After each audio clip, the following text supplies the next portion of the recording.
그만 제발 그만 멈추거라. 해진 장삼 자락을 꽉 움켜쥔 해심의 손마디가 하얗게 질려 있었다. 탁하고 둔탁한 소리와 함께 뼈로 깎아 만든 주사위 2개가 썩은 내가 진동하는 나무 탁자 위를 굴렀다. 또르르 또르르. 그 소리는 마치 마른 벼락이 치는 소리처럼 해심의 고막을 찢어밟길 듯이 울려 퍼졌다. 그의 충혈된 2 눈은 튀어나올 듯 팽창하여 구르는 주사위의 궤적을 쫓았고 숨조차 쉴 수 없는 긴장감이 그의 목을 조여왔다. 식은땀이 관자놀이를 타고 흘러내려 턱끝에서 뚝 떨어지는 찰나 주사위는 야속하게도 멈춰 섰다. 칠흑 같은 어둠 속에서 푸르스름한 도깨비 불만이 일렁이는 이곳.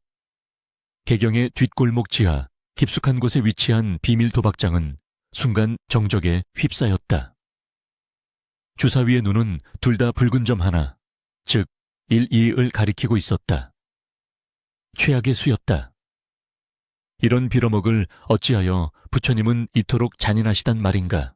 해심은 비명을 지르며 탁자를 주먹으로 내리쳤다. 하지만 돌아오는 것은 탁자 건너편 어둠 속에 몸을 반쯤 숨기고 앉아있던 존재의 기괴한 웃음소리뿐이었다. 인간의 것이라기엔 지나치게 날카롭고 짐승의 것이라기엔 소름 끼치도록 교활한 그 웃음소리는 해심의 뼛속까지 파고들었다. 그 존재는 천천히 고개를 내밀었다. 푸르죽죽한 피부에 툭 튀어나온 덧니, 그리고 뱀처럼 세로로 찢어진 동공을 가진 그것은 사람이 아니었다. 개경 뒷골목의 어둠을 지배하는 욕의 청명이 칭미엔귀였다. 청명이는 가느다란 손가락으로 해심이 마지막으로 걸었던 낡은 염주를 낚아채듯 가져갔다. 그 염주는 해심이 출가할 때 은사 스님에게 받은 그의 마지막 남은 양심이자 신물이었다. 스님 부처를 찾으시다니요. 이곳은 부처의 눈길조차 닿지 않는 곳임을 잊으셨소. 당신의 그 고귀한 염주는 이제 제 것입니다. 자, 보아하니 주머니가 텅 비신 것 같은데 이제 그만 돌아가시지요. 밤이 깊었습니다. 청명이는 조롱 섞인 어투로 말하며 딴동과 물건들을 자신의 품으로 쓸어 담았다. 해심의 눈앞이 캄캄해졌다. 오늘 밤 그는 잃어버린 돈을 찾기 위해 왔다가 오히려 영혼의 일부와도 같은 염주마저 잃고 말았다. 이대로 물러설 수는 없었다. 술에 절어 흐릿해진 이성이었지만 도박꾼 특유의 오기와 광기가 그의 내면에서 꿈틀거렸다. 해심은 떨리는 입술을 깨물며 탁자를 부여잡았다. 손톱 밑에 낀 검은 때와 탁자의 끈적한 이물질이 뒤섞여 불쾌한 감촉을 주었지만 그는 아랑곳하지 않았다. 그의 머릿속에는 오로지 한판 더라는 생각만이 맴돌고 있었다. 잃어버린 것을 되찾아야 한다는 강박관념이 이성을 집어삼키고 있었다. 잠깐 기다려라. 아직 끝나지 않았다. 나에게는 아직 걸 것이 남아있다. 해심의 목소리는 갈라지고 떨렸다.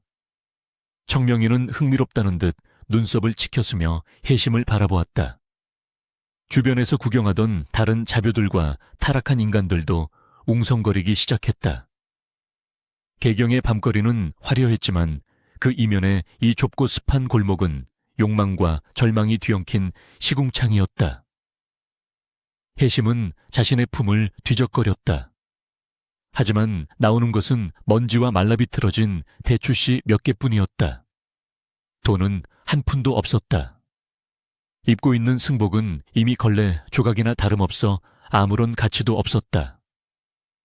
청명이는 킬킬거리며 혀를 찼다. 스님 농담이 지나치십니다. 빈털터리가 되신 주제에 무엇을 더 건단 말입니까? 당신의 그 썩어문 들어진 간, 아니면 술에 절어버린 혀 미안하지만 우리도 그런 건 취급하지 않습니다. 맛이 없거든요. 청명이의 말에 주위의 요괴들이 와르르 웃음을 터뜨렸다. 해심은 수치심의 얼굴이 붉게 달아올랐다. 그러나 그 수치심보다 더 강렬한 것은 도박에 대한 갈망이었다. 그는 무언가 걸어야만 했다. 무엇이든 좋았다. 이 판을 뒤집을 수만 있다면 영혼이라도 팔 수 있을 것 같았다. 그때 청명이의 눈빛이 교활하게 빛났다. 녀석은 턱을 괴고 혜심을 빤히 바라보며 마치 혜심의 마음속 가장 깊고 어두운 곳을 꿰뚫어 보는 듯 듯한 목소리로 속삭였다. 하지만 스님에게 정말로 아무것도 없는 것은 아니지요.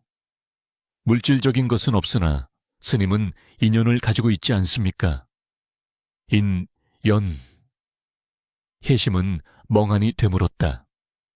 청명이는 기다란 손톱으로 탁자를 톡톡 두드리며 말을 이었다. 그래요. 며칠 전 스님에게 따뜻한 시래기국 한 그릇을 대접했던 그 대장장인의 어린 계집아이 말입니다. 이름이 연화라고 했던가요? 아주 맑고 깨끗한 기운을 가진 아이더군요. 그 아이의 앞날이 참으로 창창해 보였습니다. 혜심의 심장이 철렁 내려앉았다. 연화, 개경 저작거리 초입 대장간의 외동딸. 부모를 잃고 거리를 떠돌던 시절의 자신을 닮아 유독 마음이 쓰였던 아이였다. 술에 취해 길바닥에 쓰러져 있던 자신을 부축해주고 남들이 손가락질할 때도 따뜻한 밥을 건네주었던 유일한 아이. 혜심은 본능적으로 고개를 저었다. 안 돼, 그 아이는 건드리지 마라. 그 아이와 나는 아무 상관도 없다. 상관이 없다니요. 스님은 그 아이의 호의를 받았고 그 아이는 스님을 따르지 않습니까? 그것이 바로 인연의 끈입니다. 우리가 원하는 것은 돈이 아닙니다. 우리는 시간을 원합니다. 인간의 생명, 그 펄떡거리는 활력 말이요. 청명이는 자리에서 일어나 혜심의 귓가에 다가와 나직이 속삭였다. 그 목소리는 달콤한 독약처럼 혜심의 귀를 파고들었다. 딱 한 판입니다. 스님이 이기면 잃어버린 돈과 염주를 모두 돌려드리고 거기에 더해 앞으로 10년간 스님이 마실 술값까지 얹어드리지요. 하지만 만약 스님이 지신다면 그 아이 연화의 수명 중 딱 10년만 받아가겠습니다. 아이는 아직 어린이 10년 정도 줄어든다고 해서 당장 죽지는 않아요. 그저 조금 일찍 늙을 뿐이지. 혜심의 눈동자가 심하게 흔들렸다. 10년의 술값, 그리고 잃어버린 염주. 그의 머릿속에서 계산기가 빠르게 돌아갔다. 설마 지겠어. 이번엔 다를 거야. 아까는 운이 없었을 뿐이야. 게다가 아이의 목숨을 뺏는 것도 아니고 그저 수명 10년이라지 않는가. 70살까지 살 것을 60살까지 사는 것뿐이니 큰 해는 없을 거야. 타락한 마음은 순식간에 합리화를 만들어냈다. 도박 중독이 만들어낸 끔찍한 자기 기만이었다. 알코올 기운이 올라오면서 죄책감은 흐릿해지고 대박에 대한 헛된 희망만이 부풀어 올랐다. 정말 10년이면 되는가? 그 아이의 목숨을 당장 가져가는 것은 아니지. 혜심의 물음의 청명회는 회심의 미소를 지었다. 물론입니다. 우리는 약속을 지키는 요괴들이니까요. 자, 어찌하시겠습니까? 이대로 꼬리를 말고 도망가시겠습니까? 아니면 대박을 노려보시겠습니까? 혜심은 침을 꿀꺽 삼켰다. 탁자 위에 놓인 주사위가 마치 황금 덩어리처럼 보였다. 그의 손은 이미 주사위를 향해 뻗어가고 있었다. 이성이 멈추라고 소리쳤지만 욕망의 손길은 멈추지 않았다. 그는 떨리는 손으로 주사위를 쥐었다. 차가운 뼈의 감촉이 손바닥에 닿자 전율이 일었다. 좋다. 하겠다. 그 내기 받아들이마. 그의 입에서 나온 말은 돌이킬 수 없는 계약의 주문이 되었다. 주변의 요괴들이 환호성을 지르며 탁자 주변으로 몰려들었다.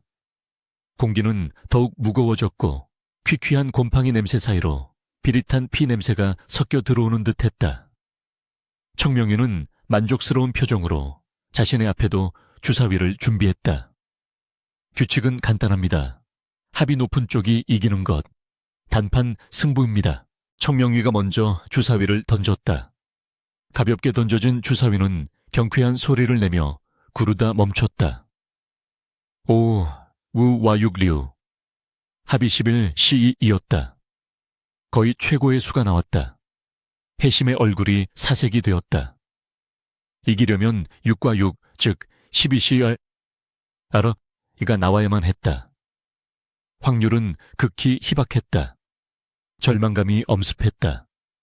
하지만 이미 화살은 시위를 떠났다. 자, 스님, 차례입니다. 부처님이 과연 스님의 편을 들어주실지 볼까요? 해심은 눈을 질끈 감았다. 그는 평소에 외지도 않던 불경을 마음속으로 중얼거렸다. 관세음보살, 관세음보살, 제발 한 번만 살려주십시오. 이번만 이기게 해주시면 다시는 도박에 손대지 않겠습니다. 제발.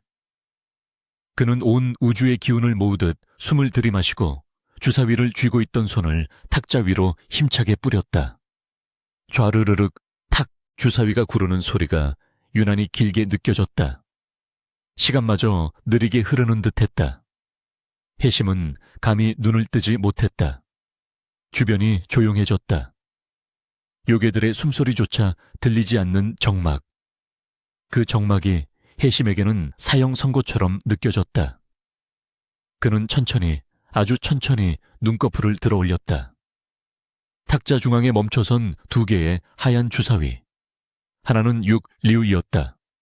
희망이 보였다. 그러나 다른 하나는 1, 2이었다. 합은 7치, 완패였다. 해심의 입에서 짐승의 신음 같은 소리가 새어나왔다. 다리에 힘이 풀려 그 자리에 주저앉고 말았다. 청명이는 박장대소를 터뜨렸다. 그 웃음소리는 지옥의 문이 열리는 소리와 같았다. 크하하하. 역시 타락한 중의 운명은 어쩔 수 없군요. 부처님도 당신을 버리셨습니다. 그 순간 탁자 위에서 검고 끈적한 연기가 피어오르기 시작했다. 그것은 주사위에서 나온 것이 아니라 계약이 성립되었음을 알리는 요괴들의 마법이었다. 그 검은 연기는 뱀처럼 또아리를 틀더니 곧장 도박장의 천장을 뚫고 밖으로 밤하늘로 솟구쳐 올랐다. 해심은 그 연기가 향하는 방향을 알 수 있었다. 그곳은 대장간이 있는 방향이었다. 연화가 잠든 그곳. 안 돼. 안 돼. 이건 무효야, 내가 무슨 짓을. 해심은 허공을 향해 손을 뻗으며 울부짖었지만 이미 엎질러진 물이었다. 검은 연기는 해심의 절규를 비웃듯 순식간에 어둠 속으로 사라졌다. 청명이는 해심의 멱살을 잡아 끌어 자신의 얼굴 가까이 댔다. 그의 입에서 풍기는 역겨운 악취가 해심의 코를 찔렀다. 계올에는 성립되었습니다, 스님. 아이의 심년은 우리가 맛있게 가져가겠습니다. 약속대로 스님은 살려드리지요. 살아서 그 아이가 시들어가는 모습을 똑똑히 지켜보십시오. 그것이 당신의 업보이자 지옥일 테니까. 청명이는 해심을 바닥에 내동댕이 쳤다. 해심은 차가운 돌바닥에 얼굴을 처박은 채 오열했다. 자신이 무슨 짓을 저질렀는지 그 무게가 청음망은 짓누르고 있었다. 술기운은 이미 달아난 지 오래였고 뼛속까지 시린 공포와 후회만이 그를 감싸고 있었다. 도박장 밖 개경의 밤거리는 여전히 평온했다. 달빛은 무심하게도 밝았고 바람은 부드럽게 불었다. 하지만 대장간이 있는 골목 어귀 작은 방의 창호지 문 너머로 검은 그림자가 소리 없이 스며들고 있었다. 해심은 비틀거리는 몸을 일으켜 미친 듯이 출구를 향해 달렸다. 신발이 벗겨지는 것도 모른 채 찢어진 발바닥에서 피가 흐르는 것도 모른 채 그는 달리고 또 달렸다. 연화야, 미안하다. 이 못난 중놈을 용서해라. 제발 무사해야 한다. 그러나 그의 바람과는 달리 밤하늘에는 불길한 까마귀 울음소리가 메아리치고 있었다. 타락한 파괴승의 하룻밤 도박은 이제 막 끔찍한 비극의 서막을 열었을 뿐이었다. 날이 밝았지만 개경의 아침은 평소와 달랐다. 눅눅한 안개가 저작거리를 뱀처럼 휘감고 있었고 상인들의 호객소리 대신 무겁고 침울한 공기만이 감돌았다. 특히 대장간이 있는 골목 어귀에는 사람들이 웅성거리며 모여 있었는데 그들의 표정에는 하나같이 근심과 두려움이 서려 있었다. 해심은 깨질 듯한 두통을 부여잡고 비틀거리며 그 인파 속으로 파고들었다. 지난밤의 일이 차라리 지독한 악몽이기를 술에 취해 꾼 헛것이기를 간절히 바랐다. 하지만 귓가를 때리는 날카로운 통곡 소리가 그 희망을 산산이 조각냈다. 아이고, 내 딸아, 어제까지만 해도 멀쩡하던 아이가 이게 무슨 병고란 말이냐. 대장장이의 처절한 울부짖음이었다. 해심은 사람들 틈을 비집고 대장간 앞마당을 훔쳐보았다. 마당 평상 위에는 연화가 누워 있었다. 항상 생기 넘치게 웃으며 해심에게 스님 국 좀 더 드릴까요? 라고 묻던 그 아이의 모습은 온데간데 없었다.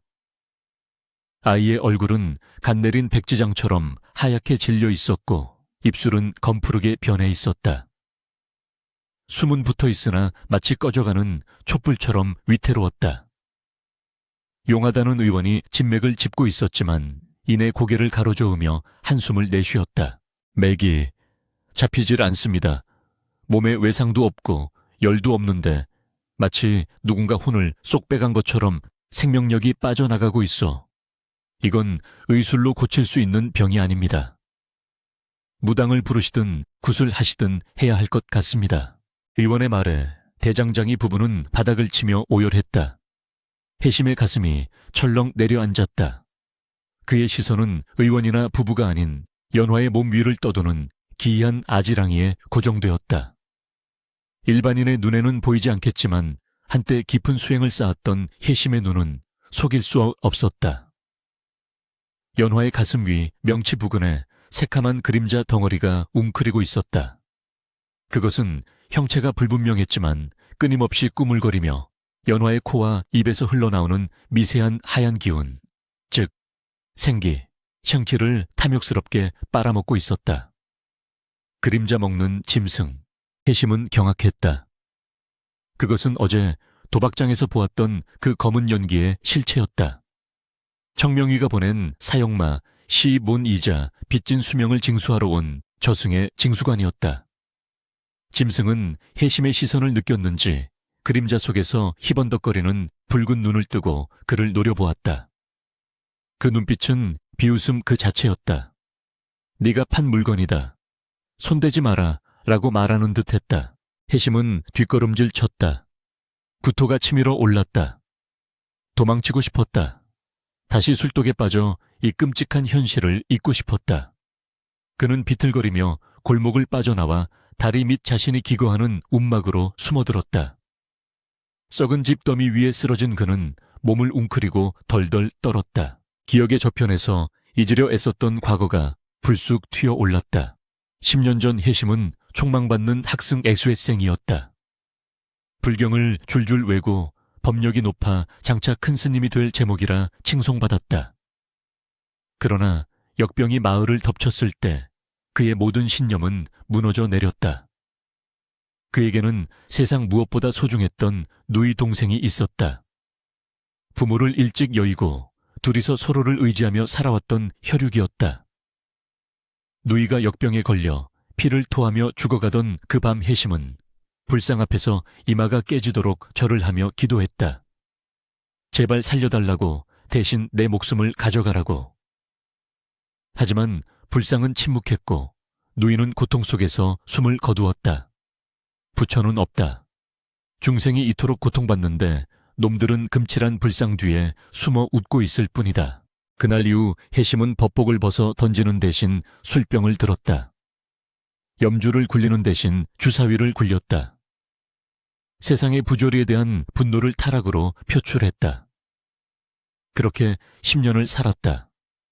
그런데 이제 자신이 그토록 증오하던 부조리한 운명의 가해자가 되어버린 것이다.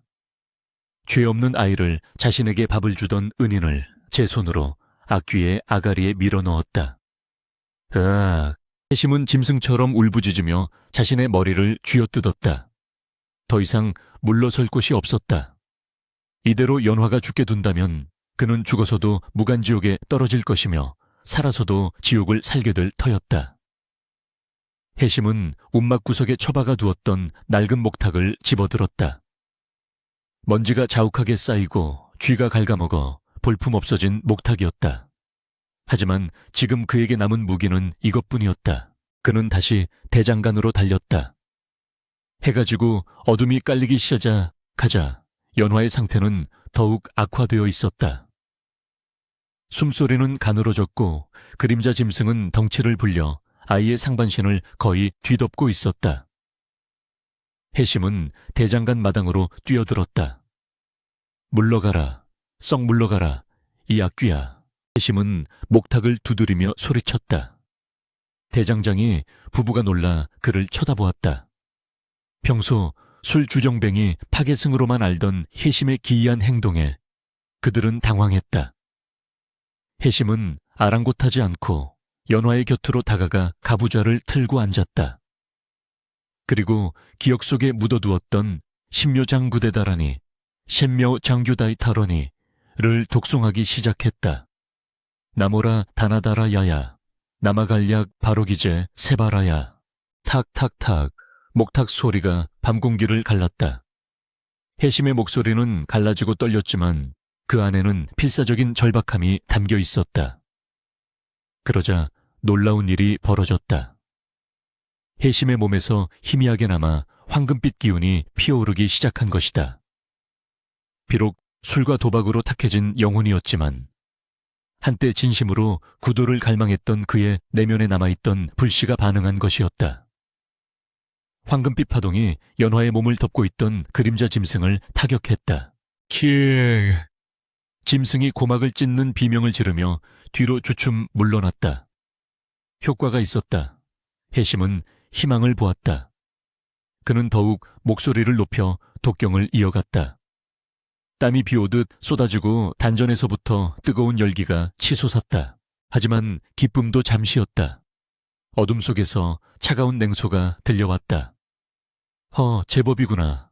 썩은 줄 알았더니 아직 쓸만한 법력이 남아있었어. 대장간 지붕 위에 누군가 앉아있었다. 어젯밤 도박장에 있었던 요괴 중 하나, 외눈박이 도깨비였다. 녀석은 낄낄거리며 손에 든 곰방대를 털었다. 하지만 스님 잊으셨소. 이건 공정한 거래에 의한 징수요. 당신이 계약했잖아. 당신이 팔았잖아. 그런데 이제 와서 방해를 해. 상도덕도 없는 땡중 같으니. 외눈박이 도깨비가 손가락을 튕겼다. 그러자 그림자 짐승이 다시금 기세를 회복하더니 이번에는 해심을 향해 날카로운 발톱을 휘둘렀다. 크헉, 보이지 않는 충격이 해심의 가슴을 강타했다. 해심은 피를 토하며 뒤로 나뒹굴었다. 목탁이 바닥에 떨어져 둔탁한 소리를 내며 굴러갔다. 독경 소리가 멈추자 짐승은 다시 연화에게 달라붙어 더욱 맹렬하게 생기를 빨아들이기 시작했다. 연화의 얼굴이 흑빛으로 변해갔다. 안 돼, 그만둬. 해심은 기어서라도 짐승을 떼어내려 했지만 외눈박이 도깨비가 어느새 내려와 해심의 등을 발로 짓밟았다. 무거웠다. 마치 태산이 누르는 듯한 압박감에 숨을 쉴 수가 없었다. 포기해 해심, 네가 자초한 일이야. 힘으로 해결하려 하지 마. 내 놈은 이미 녀석의 시간을 팔아먹었어. 법력으로 계약을 깰 수는 없다. 그게 이치야. 도깨비는 해심의 얼굴에 침을 뱉고는 짐승을 데리고 어둠 속으로 사라지려 했다. 해심은 흐려지는 의식 속에서 멀어지는 연화의 창백한 얼굴을 보았다. 그리고 깨달았다. 폭력으로도 법력으로도 이 상황을 뒤집을 수는 없다. 계약은 계약으로 풀어야 한다. 도박으로 잃은 것은 도박으로 되찾아야 한다. 그것이 유일한 길이었다. 해심은 진흙바닥에 처박힌 채 주먹을 꽉 쥐었다. 손톱이 살을 파고들어 피가 배어나왔다.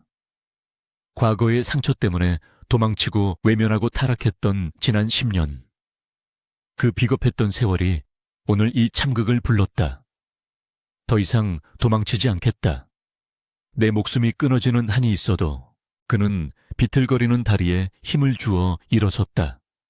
엉망이 된 승복 피범벅이 된 얼굴 흙투성이가 된 몸.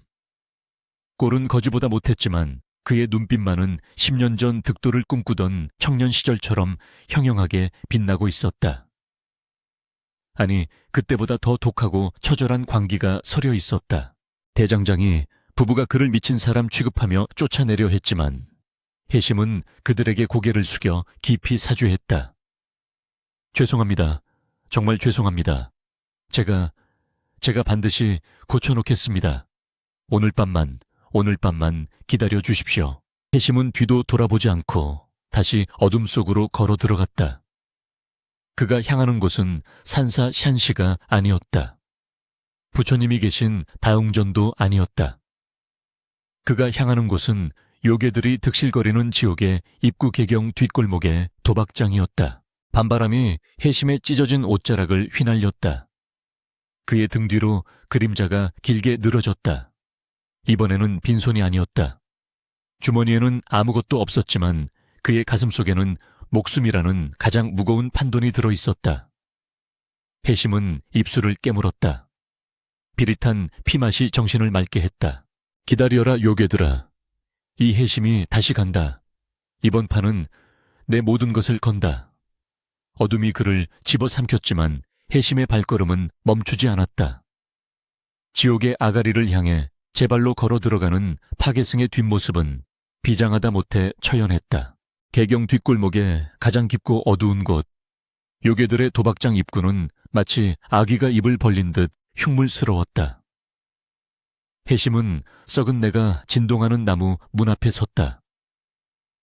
불과 하루 전 욕망의 눈이 멀어 제 발로 걸어 들어갔던 그곳을 이제는 목숨을 건 전장 찬창으로 여기며 다시 마주했다. 그의 손에는 돈도 값나가는 물건도 없었다. 오직 하나 너덜너덜해진 승복 속에 감춰진 비장한 각오만이 그의 무기였다. 혜심이 문을 거칠게 밀어젖히자 끼익 하는 소름 끼치는 소음과 함께 내부의 풍경이 드러났다. 자욱한 담배 연기와 요괴들의 떠들썩한 소음이 일순간 멈췄다. 수십 개의 기이한 눈동자들이 일제히 혜심에게 꽂혔다. 그 시선들은 호기심보다는 조롱과 경멸에 가까웠다. 이게 누구신가? 어제 영혼까지 탈탈 털리고 도망친 파괴승 나리가 아니신가? 어제의 그 청명이가 킬킬거리며 앞으로 나섰다. 녀석은 혜심의 빈손을 훑어보며 비릿한 미소를 지었다. 돈을 구해오셨나? 아니면 또 다른 아이의 수명을 팔러 오셨나? 하지만 어쩌나 스님. 외상 도박은 사절이라네. 주변의 요괴들이 와르르 웃음을 터뜨렸다. 그들의 웃음소리는 혜심의 고막을 찌르는 바늘과 같았다. 하지만 혜심은 동요하지 않았다. 그의 눈빛은 어제와 달랐다. 탁하게 풀려있던 동공은 서슬 퍼런 칼날처럼 빛나고 있었고 굳게 담은 입술에서는 결기가 느껴졌다. 혜심은 청명이를 무시하고 도박장 가장 안쪽 어둠이 짙게 깔린 상석을 향해 소리쳤다. 잔챙이들은 비켜라. 이 판의 주인인 독각귀왕 두자오 귀왕을 만나러 왔다. 도박장이 찬물을 끼얹은 듯 조용해졌다. 요괴들은 서로의 눈치를 살피며 슬금슬금 뒤로 물러섰다. 어둠 속에서 거대한 기척이 꿈틀거렸다.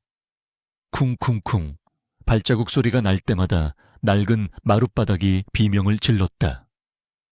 이윽고 어둠을 헤치고 나타난 존재는 인간의 2배는 좋게 되어 보이는 거구였다.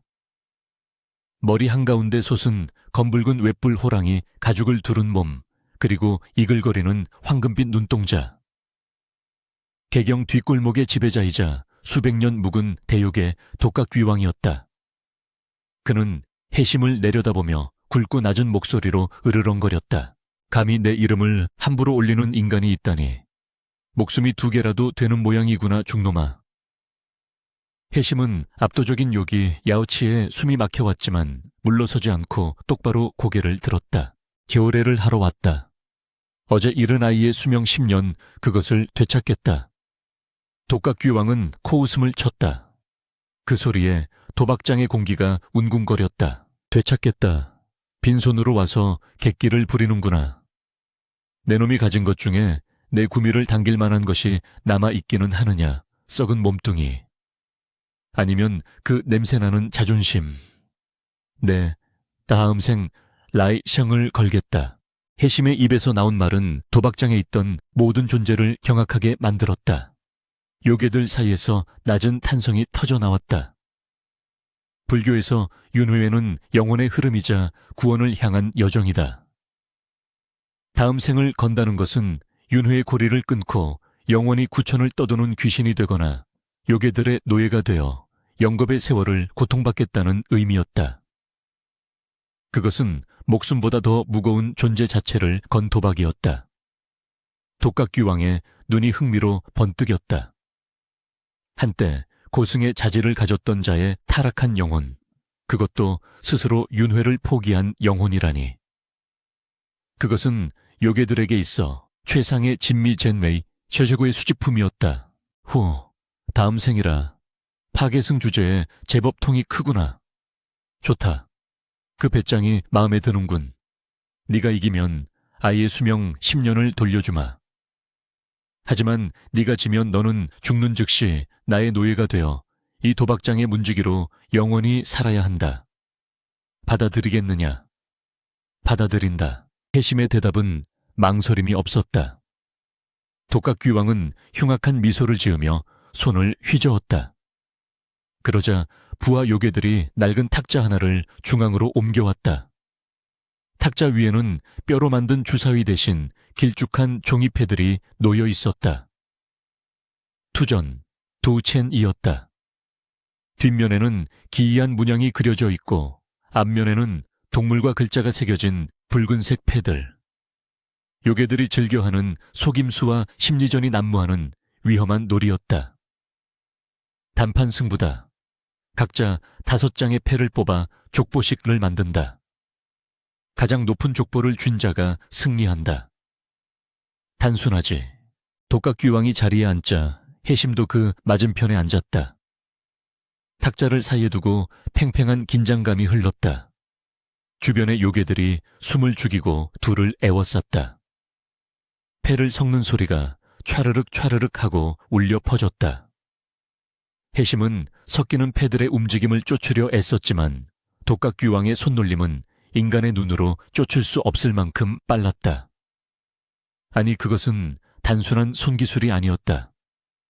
패들이 섞일 때마다 미세한 요기가 흘러나와 패의 그림을 흐트러뜨리고 있었다. 환술, 환슈이다. 해심은 직감했다. 놈들은 정정당당하게 승부할 생각이 없었다.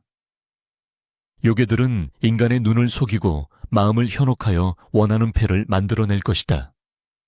해심이 패를 집어드는 순간에도 손끝에 닿는 종이의 감촉이 수시로 변했다. 까끌까끌하다가도 미끌거리고 차갑다가도 뜨거워졌다. 눈으로 보는 것과 손으로 느끼는 것이 달랐다. 이것은 눈으로 보고 덤비면 백전백패할 판이었다. 파의 5장이 해심의 손에 들어왔다. 그는 조심스럽게 패를 확인했다. 장, 구주사시. 족보가 엉망이었다. 이대로라면 필패였다. 반면 독각귀왕은 여유만만한 표정으로 자신의 패를 부채처럼 펼쳐들고 해심을 조롱하듯 바라보고 있었다. 어떠냐, 스님? 부처님이 이번에도 외면하시는 모양이지. 내 표정을 보니 똥패가 들어온 모양이구나. 해심은 식은땀을 흘렸다. 눈앞의 패가 일렁거렸다. 장이라는 글자가 일일로 변했다가 다시 장으로 돌아오기를 반복했다. 독각귀왕이 뿜어내는 요기가 해심의 정신을 갉아먹고 있었다. 두려움이 엄습했다. 내가 정말 이길 수 있을까? 저 거대한 요괴를 상대로 내 영혼이 저놈의 장난감이 되는 건 아닐까? 마음속의 공포가 환수를 더욱 강력하게 만들었다. 그때 연화의 얼굴이 스쳐 지나갔다. 고통스럽게 숨을 몰아쉬던 그 창백한 얼굴. 해심은 입술을 깨물어 정신을 차렸다. 현혹되지 마라. 보이는 것은 허상이다. 색즉시공, 세지시콩 공죽시색, 콩지시 아대. 모든 형상은 비어있으며 비어있는 것이 곧 형상이다. 해심은 눈을 감았다. 눈으로 보려 하니 속는 것이다. 그는 마음의 눈을 뜨기로 했다. 10년간 잊고 살았던 반야심경 반루어 신징의 구절들이 뇌리에서 되살아났다. 그는 마음속으로 경전을 읊조리기 시작했다. 마하바냐바라밀다심경 관자재보살 행심바냐바라밀다시 조견오은 계공 도일체고액. 입 밖으로 소리내지 않았지만 그의 내면에서 울려 퍼지는 독경 소리는 강물처럼 흘러넘쳐 해심의 전신을 감쌌다. 그러자 기이한 현상이 일어났다. 요란하게 들리던 요괴들의 비웃음 소리가 멀어지고 지독했던 썩은 내가 사라졌다. 해심의 머릿속이 맑은 호수처럼 고요해졌다. 그는 다시 눈을 떴다. 하지만 이번에는 유관 로우얀, 이 아닌 심한 신얀으로 세상을 보았다. 그러자 독각귀왕이 펼쳐놓은 환술의 그물망이 보였다. 탁자 위를 덮고 있던 붉은 안개가 걷히고 패들의 진짜 모습이 드러나기 시작했다. 독각귀왕의 손에 들려있던 무적에 가까운 38광땡 과도 같은 최상의 족보는 사실 껍데기에 불과했다. 놈은 환술로 패의 그림을 덧칠하고 있었던 것이다. 그리고 해심의 손에 들린 패.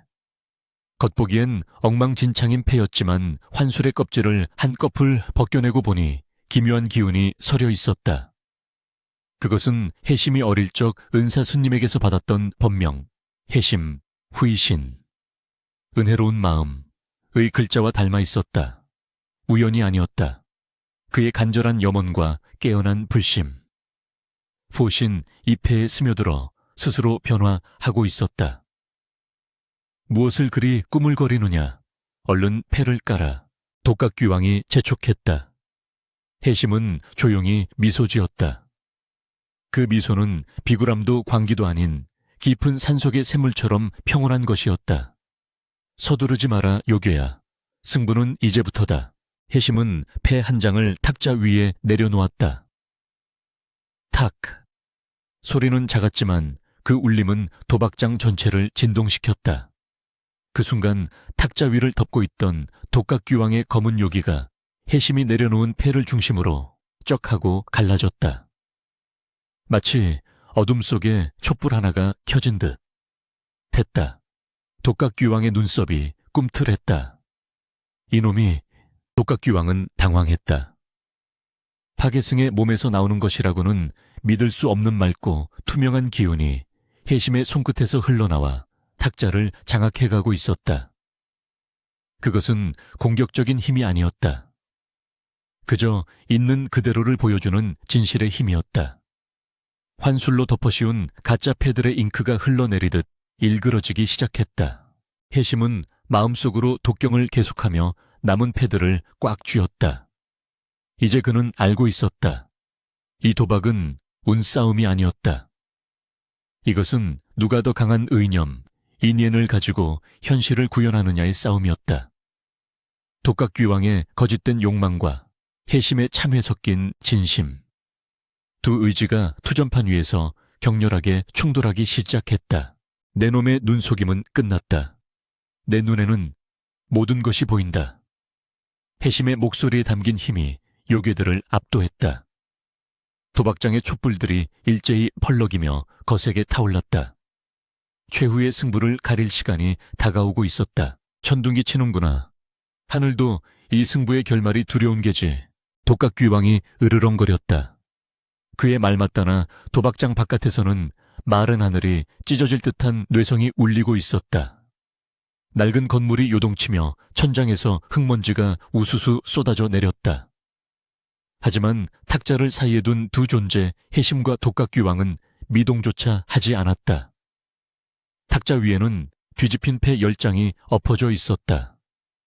그것은 단순한 종이 쪼가리가 아니었다. 한쪽에는 어린 소녀의 생명이, 다른 한쪽에는 한 인간의 영원한 영혼이 걸린 업보의 덩어리였다. 해심의 눈은 핏발이 서 있었으나 그 깊은 곳에는 흔들리지 않는 호수 같은 고요함이 자리 잡고 있었다. 반면 독각귀왕의 황금빛 눈동자는 먹잇감을 앞에 둔 맹수처럼 살기를 뿜어내며 일렁거렸다. 자, 이제 보여다오. 내 놈의 그 알량한 깨달음이 내 요술을 이길 수 있을지 말이다. 독각귀왕이 먼저 자신의 파에 5장을 뒤집었다. 거친 손놀림에 바람이 일었다. 패가 하나씩 공개될 때마다 주변의 요괴들이 탄성을 내질렀다. 장장 이 2장, 그리고 구지우가 2장, 마지막 한 장은 광구왕이었다. 투전판에서 나올 수 있는 최상의 족보 천하무적이라 불리는 장땡과 광의 조합이었다. 인간의 운으로는 평생에 한 번 만져보기도 힘든 패가 요괴의 손에서 너무나 쉽게 나왔다. 크하하하 보아라 중놈아, 이것이 나의 운명이다. 너 같은 나약한 인간이 감히 범접할 수 없는 절대적인 힘이란 말이다. 독각귀왕의 괭소가 도박장을 뒤흔들었다. 요괴들은 해심을 향해 조소와 야유를 퍼부었다. 끝났다. 중놈의 영혼은 이제 대왕님의 것이다. 지옥문이 열렸구나. 승패는 이미 결정난 것처럼 보였다. 독각귀왕의 패는 완벽했다. 그 어떤 패로도 이길 수 없는 불패의 성벽이었다. 그러나 해심은 표정 하나 바꾸지 않았다. 그는 천천히, 아주 천천히 자신의 패에 손을 얹었다. 그의 손끝에서 미세한 떨림이 전해졌지만 그것은 두려움 때문이 아니었다.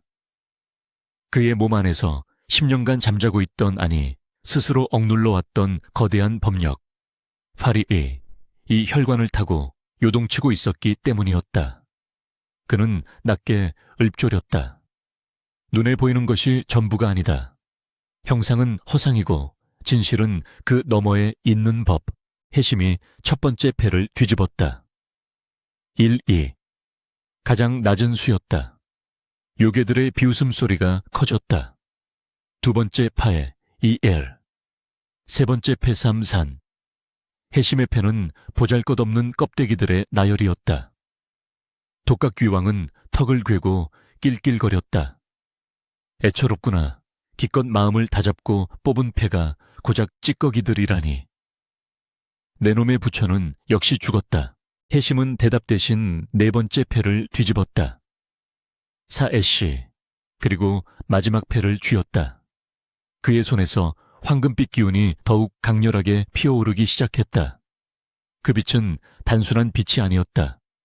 해심이 평생을 바쳐 쌓아 올렸던 수행의 결정체이자 타락의 늪에서 건져 올린 참회의 눈물이었다. 그는 마지막 패를 탁자 위에 내리꽂듯 뒤집었다. 오후 1, 2, 3, 4, 5. 5장의 패가 나란히 놓였다. 투전판에서는 별 볼 일 없는 족보 일명 줄리라 불리는 하급 족보에 불과했다. 독각귀왕의 장땡에 비하면 발톱의 때만도 못한 패였다. 승부는 명확했다.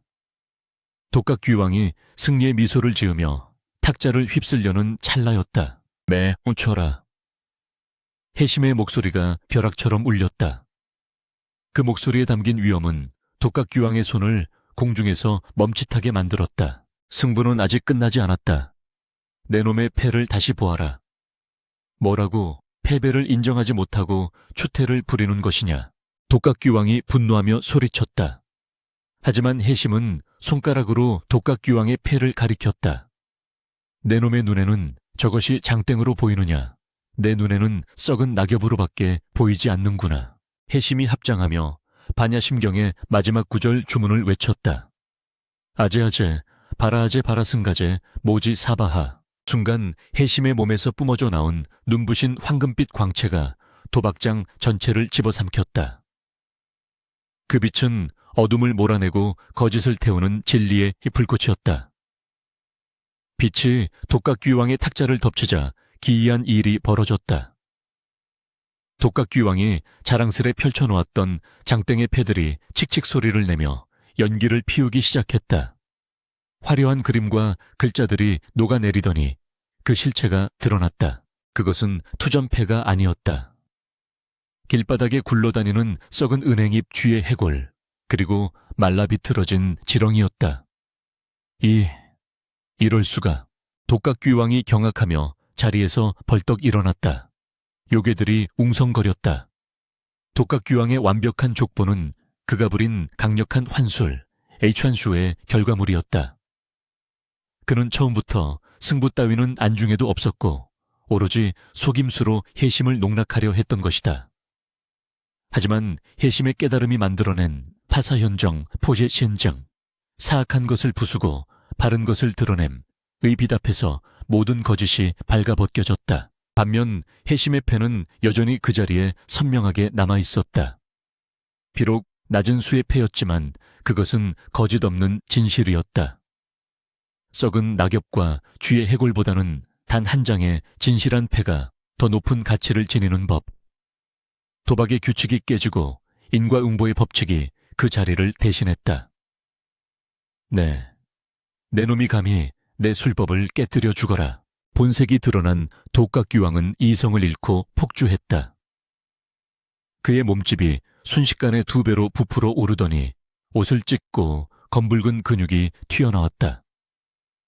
머리의 뿔에서는 시커먼 전기가 파직거리며 튀었고 손톱은 흉악한 칼날처럼 길어졌다.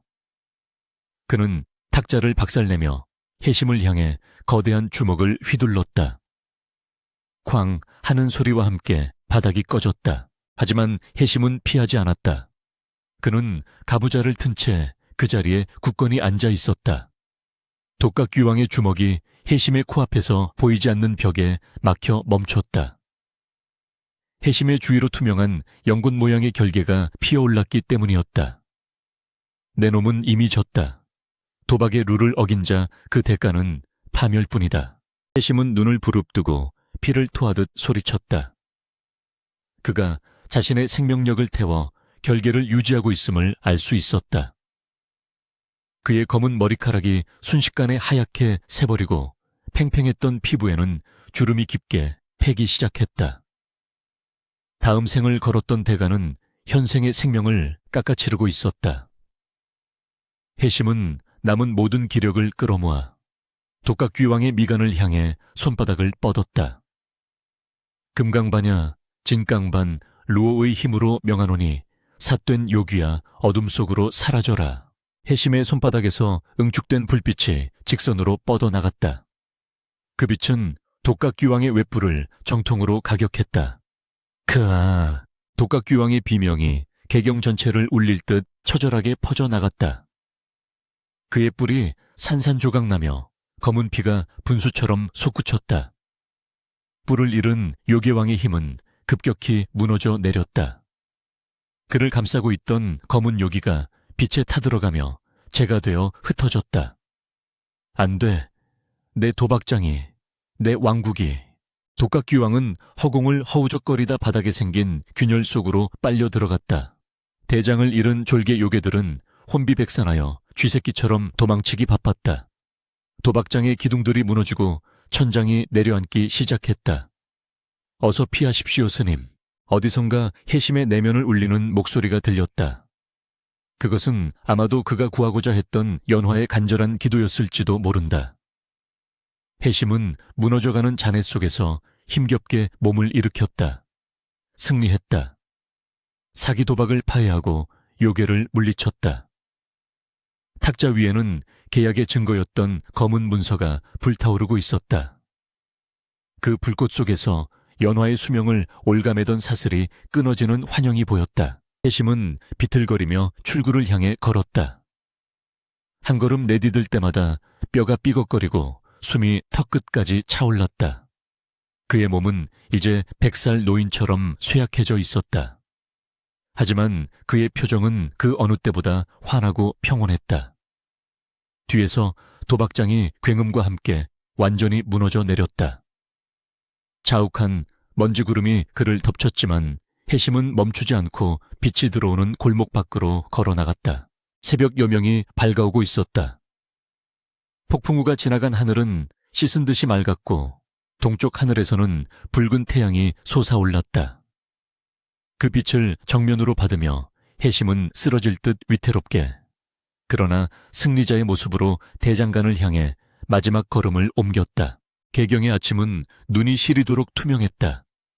밤새 송악산을 휘감고 돌던 먹구름은 거짓말처럼 사라졌고 동쪽 하늘에서 솟아오른 붉은 해가 대장간의 기와 지붕을 따스하게 어루만졌다. 간밤에 그 요란했던 천둥 소리와 비바람이 마치 꿈이었던 것처럼 세상은 고요하고 평화로웠다. 대장간 안방 며칠째 식은땀을 흘리며 사경을 헤매던 연화가 깊은 숨을 토해내며 천천히 눈꺼풀을 들어올렸다. 엄마. 가뭄에 쩍 갈라진 논바닥 같았던 아이의 목소리에 다시 물기가 돌았다. 밤새 아이의 곁을 지키다 쪽잠이 들었던 대장장이 아내는 소스라치게 놀라 깨어났다. 그녀의 눈에 들어온 것은 더 이상 잿빛으로 죽어가던 딸이 아니었다. 연화의 양볼에는 복숭아꽃 같은 홍조가 피어오르고 있었고 탁하게 풀려있던 눈동자는 아침 이슬처럼 맑게 빛나고 있었다. 연화야, 정신이 드느냐? 아범. 우리 연화가 눈을 떴소. 아내의 다급한 외침에 대장장이가 부직갱이를 든 채 헐레벌떡 뛰어 들어왔다. 연화는 부모를 보며 배시시 웃었다. 그 미소는 어둠을 몰아내는 햇살과도 같았다. 의원이 달려와 다시 진맥을 짚어보더니 믿을 수 없다는 듯 고개를 갸웃거렸다. 해요, 참으로 기이한 일이로다. 맥박이 다시 힘차게 뛰고 있어. 뼛속까지 파고들었던 한기가 씻은 듯이 사라졌어. 이건 의술의 힘이 아니오. 하늘이 도운 게야 하늘이. 대장장이 부부는 서로를 부둥켜 안고 감격의 눈물을 흘렸다. 연화는 자리에서 일어나 앉으며 고개를 갸웃거렸다. 그 꿈을 꿨어요. 아주 무서운 괴물이 나를 꽉 잡고 놓아주지 않았는데. 갑자기 황금빛 옷을 입은 할아버지가 나타나서 그 괴물을 혼내줬어요. 그 할아버지가 저 머리를 쓰다듬어 주시면서 이제 괜찮다, 푹 자거라 하셨어요. 할아버지라니 그게 누구시더냐? 대장장이가 물었지만 연화는 기억이 나지 않는지 고개를 저었다. 그때 마당을 쓸던 아내가 대문 밖에서 무언가를 발견하고 소리쳤다.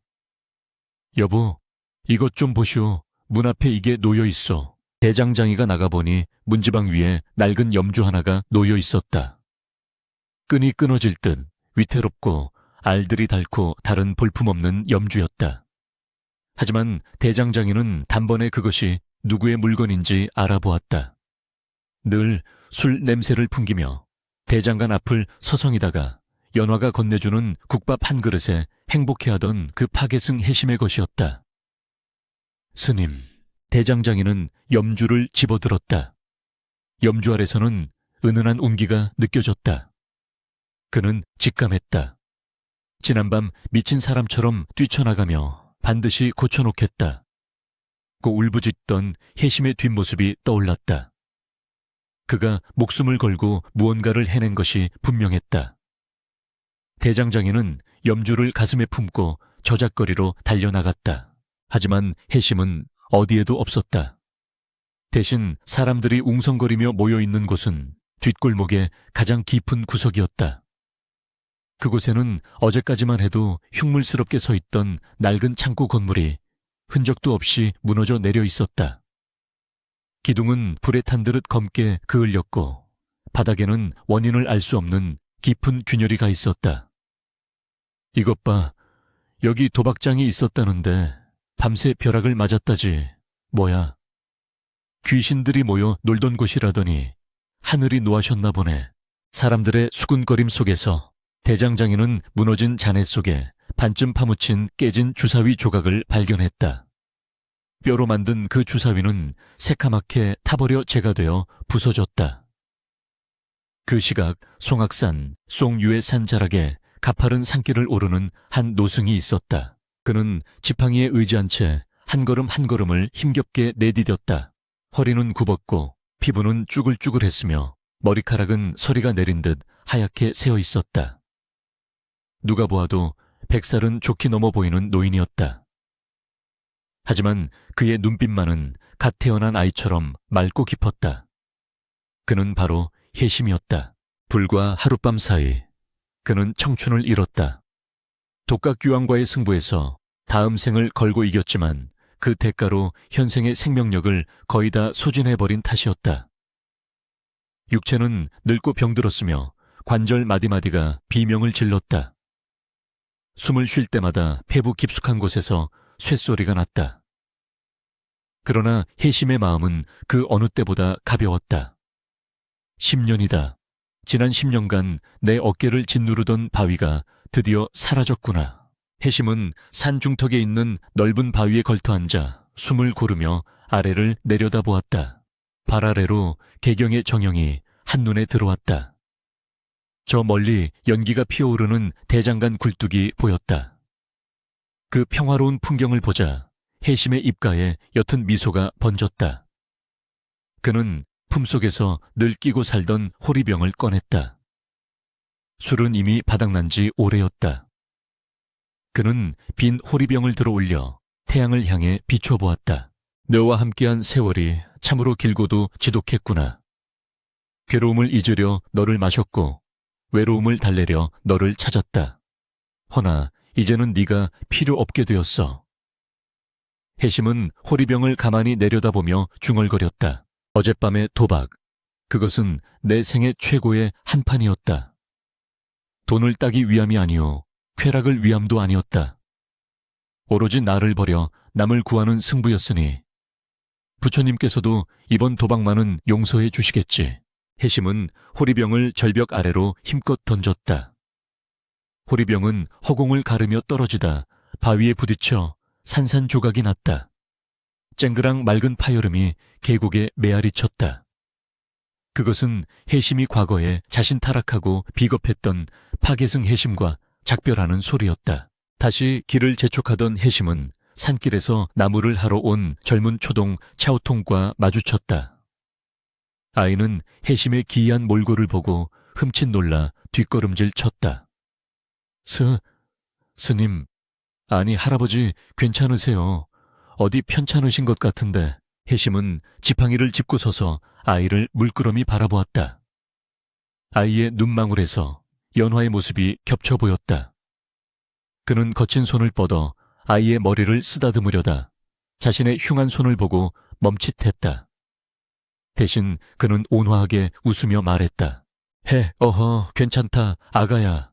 나는 지금 그 어느 때보다 건강하단다. 몸은 낡은 껍데기에 불과할 뿐 내 마음은 이제야 비로소 제 집을 찾았으니 말이다. 아이는 무슨 말인지 알아듣지 못해 눈만 깜빡였다. 혜심은 아이의 지게에 꽂힌 들꽃 한 송이를 보며 말을 이었다. 살다 보면 말이다. 인생 전체를 걸어야 할 만큼 중요한 내기를 해야 할 때가 온단다. 그때가 오면 절대 망설이지 말거라. 나를 위해 거는 것은 도박이지만 남을 위해 거는 것은 기도 키다오란다. 부디 그 차이를 잊지 말거라. 혜심은 알 수 없는 말을 남기고 다시 산 위로 향했다. 안개가 자욱하게 깔린 산정, 샨딩을 향해 멀어지는 그의 뒷모습은 마치 신선이 구름을 타고 승천하는 것처럼 신비로워 보였다. 초동은 그 자리에 서서 혜심이 안개 속으로 완전히 사라질 때까지 눈을 떼지 못했다. 그로부터 수십 년의 세월이 흘렀다. 개경 뒷골목에는 전설 같은 이야기가 하나 전해 내려오게 되었다. 비바람이 몰아치던 어느 밤 타락한 파괴승이 요괴들의 왕과 목숨을 건 도박을 벌여 이기고 그 대가로 한 아이의 생명을 구했다는 이야기였다. 사람들은 그 스님을 도성두샹, 도박의 성인이라 부르기도 하고 활불, 후오포, 살아있는 부처이라 칭송하기도 했다. 대장간의 딸 연화는 건강하게 자라 훌륭한 대장장이와 혼인했고 자식들을 낳아 행복하게 살았다. 그녀는 매년 혜심이 사라진 날이 되면 밥상에 따뜻한 시래기국 한 그릇과 정갈한 술 한 잔을 올리며 절을 올렸다. 비록 혜심의 시신은 끝내 발견되지 않았지만 연화는 알고 있었다. 그가 어디선가 바람이 되고 구름이 되어 자신들을 지켜보고 있음을. 어느 맑은 봄날 송악산 깊은 암자 앞들에 이름 모를 꽃 한 송이가 피어났다. 바위 틈새 척박한 흙 위에서도 꿋꿋하게 피어난 그 꽃은 황금빛을 띠고 있었다. 지나가던 등산객들이 그 꽃을 보고 감탄하며 말했다. 거참 신기하군. 잎사귀 모양이 꼭 낡은 부채 같기도 하고 꽃술은 주사위 눈 같기도 하네.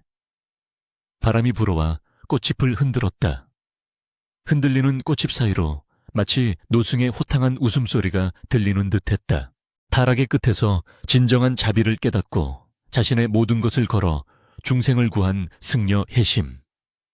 그는 비록 인간의 시간 속에서는 사라졌으나 그가 남긴 숭고한 도박의 승리는 영원히 사람들의 가슴 속에 전설로 남아 흐르게 되었다. 인과응보, 인고잉바오의 수레바퀴는 멈추지 않고 돈이 선한 마음으로 던진 주사위는 반드시 복부이 되어 돌아오는 법이다.